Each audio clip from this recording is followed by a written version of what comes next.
check out this house for sale that I've walked past.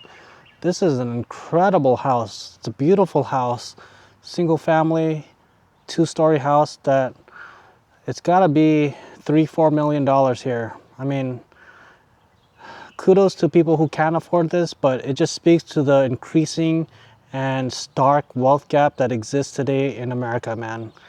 When most people cannot even afford their rent, the gas, groceries, some people are living life lavishly. I mean, whether or not this is right or wrong, this is what is happening in our country today.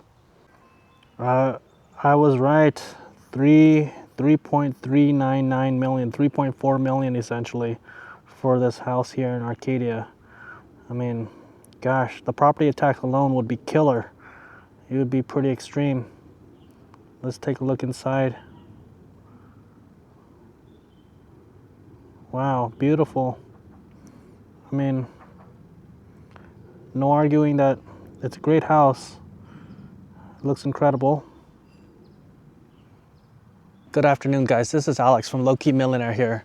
It's a nice day, so I wanted to take a walk and discuss today's topic, which is the wealth gap in America.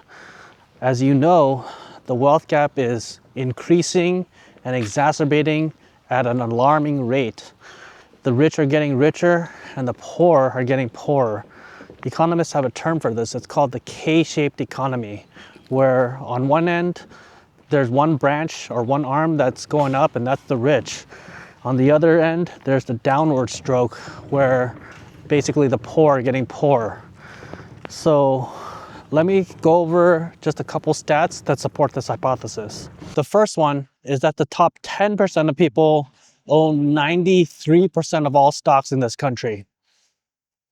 This is an extreme statistic and an eye-opening statistic because it shows and it demonstrates the disparity between the people who do invest and the people who don't invest. Traditionally, stocks have increased by over 8% year over year, more or less. I mean, there's been ups and downs, there have been ebbs and flows, there's been, recessions, corrections, pullbacks, all those things. But overall, especially these last couple years, the returns have been about 8% as this car goes. Hold on.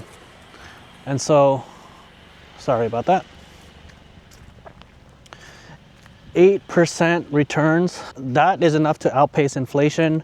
That is enough to get a healthy return. I mean, that's 8% is a very, very nice return. Yet, only a minority of the population enjoys this benefit. Only the top 10%. There are several reasons for this fact that the majority of people do not invest in stocks. Number one is they simply don't have the money. When you're struggling just to pay rent, pay food, I mean, where does the money come to invest in stocks? When, eggs, food, gas, groceries, rent, insurance, I mean, the list goes on and on.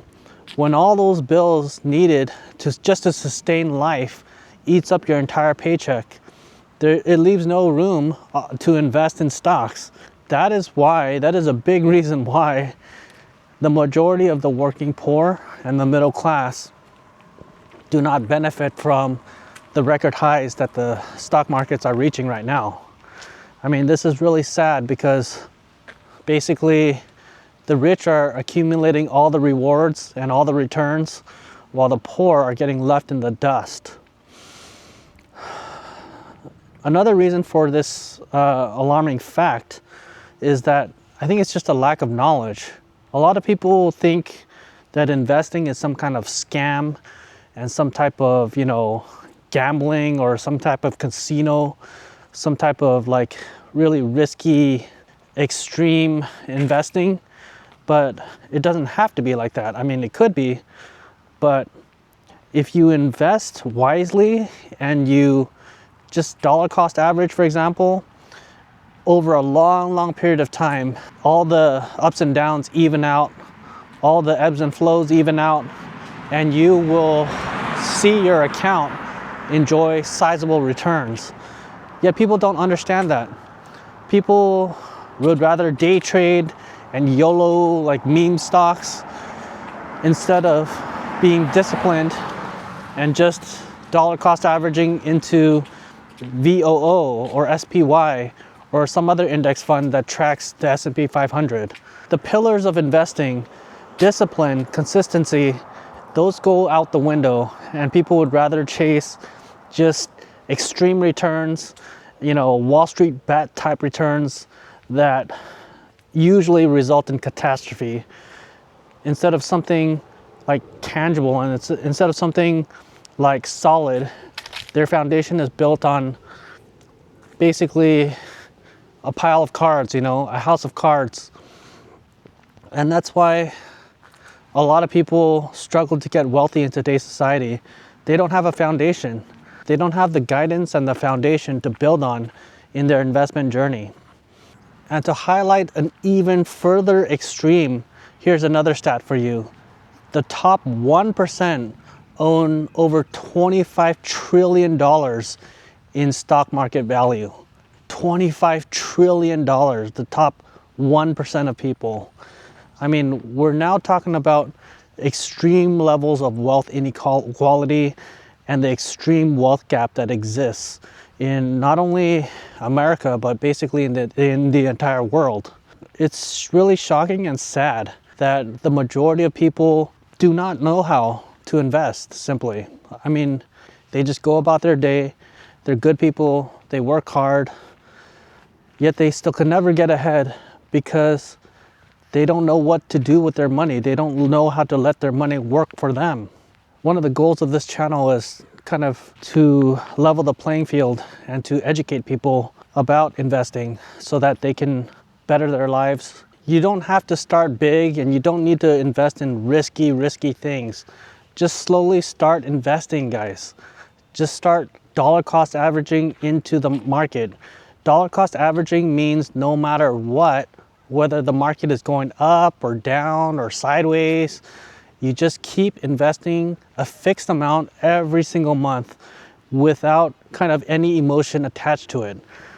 And studies have shown that that is an awesome way to invest.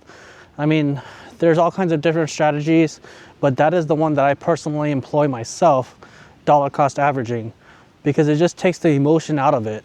And if something goes down, well, then you see it as an opportunity to buy more stocks. Basically, the same dollar amount will allow you to buy more shares of the stock that you're interested in. That's how I look at things, and that's how dollar cost averagers should look at things. And over time, oh my God, over months, over years, you will see your account expand drastically, and you will become quite impressed. It'll take time. There'll be a lot of pullbacks, a lot of corrections, but you have to stay disciplined and consistent. The third and final statistic that is most alarming is that the median retirement savings for half of Americans is zero. You got that right. It's a flat and whopping big old zero. That means that half of the people, half of the country literally has nothing to their name. Not even a red cent, not even a nickel, not even a dime.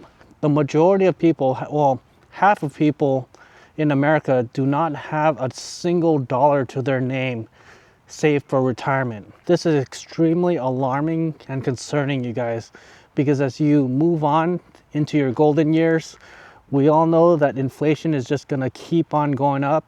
It's gonna keep on rising. And as you get older, obviously you slow down, you can't work as much. Ageism may come into play as well. It may be harder for you to get a job. And so you gotta have that retirement savings to hold you over in your golden years. Yet half of America has $0 in their retirement savings. I don't know really what to say at this point. It's gotten to the point where things have gotten out of control, in my opinion. We're at this razor's edge in our economy where things can go either way, I mean, we're at some kind of tipping point or some kind of breaking point, whatever you want to call it, in our economy. The wealth gap is becoming so extreme that it's destabilizing capitalism, in my opinion. And it just leads me to believe, you know, what is the end goal of all this? Like, of course, we understand capitalism, right? Basically, that people are incentivized by money. And in order to get people to do things, you need to offer some kind of reward, some kind of monetary reward. Anyways, guys, hope you have a good holiday break with your family. It's good talking to you. Stay low key, stay humble, keep on going. I'll see you in the next video. Thanks. Bye.